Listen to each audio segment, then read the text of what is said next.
Alrighty, I'm going to say a quick few words before we sing another song.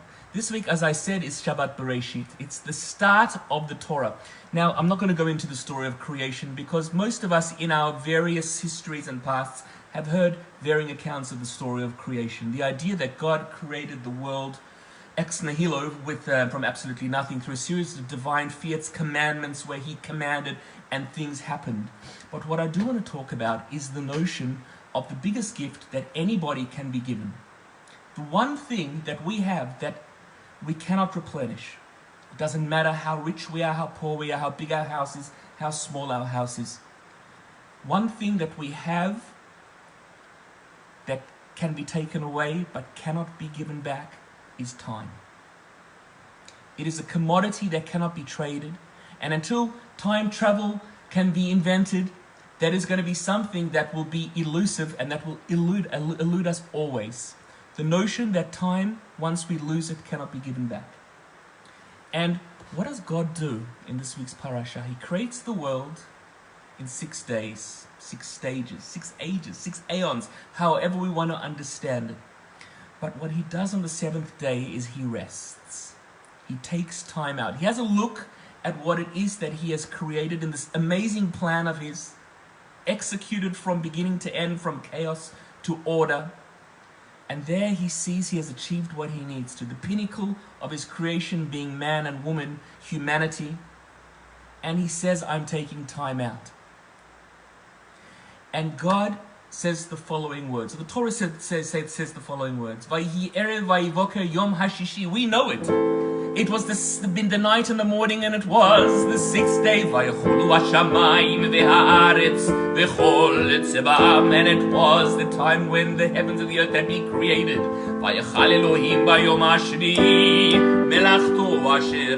God finished all the work that he'd done. And then it tells us, Va-yish-bos, Va-yom Ha-shi-vee-ee. And he rested on the 7th day. Mi-kawl, Mi-lach-to, Ah-sher, Ah-sah, from all the work that he'd done. And then we get into the crux of things. Va-yi-barech Elohim et Yom Ha-shee-vee-ee. And God blessed the 7th day.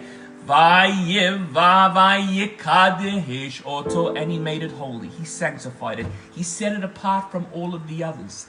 Kivo shavat Mi-kawl Mi-lach-to. Because it was on that day that Hashem stopped all his work. Ah-sher bara Elohim la-asot, from his creation. And because we copy God's creations and we copy him, we too take a break on Saturday. As Jews, from Friday night to Saturday night. Not just us, by the way. It's the biggest gift that we've given to humanity. There was no such thing as weekends. What do the Italians call Saturday, by the way?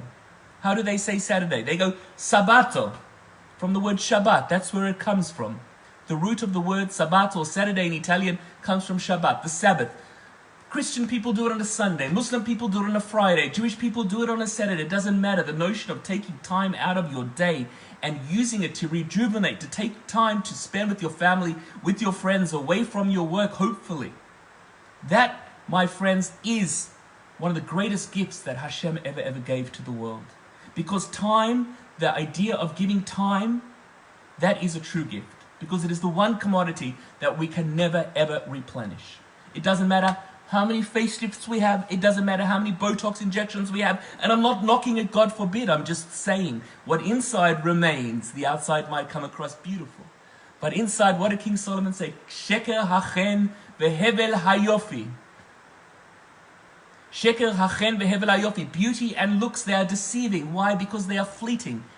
And then they go on to say, fearing God and loving God, that is what remains. And I would say the same thing with time and with Shabbat.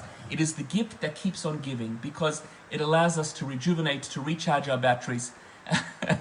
I'm sure you love Botox, Ivy. It pays some of your bills. And as a result, I think we're all the richer for it. The other thing that I wanted to say about this week's parasha that I love is the notion that human beings were created. And as a result of creation, God breathed in a little bit of the spirit of life into every single human being. And we all have that spark of godliness inside us. Every single one of us. Every single one of us have... One second, I'm just going to hop into my Zoom again. Every single one of us have that divine spark inside us, that nitzotz Elohim. And as a result, We are all individual and we are all blessed and we all have God within us all the time. So I just wanted to talk about that in this week's parasha, Parashat Bereshit. Of course, there's so many stories, it's rich with it.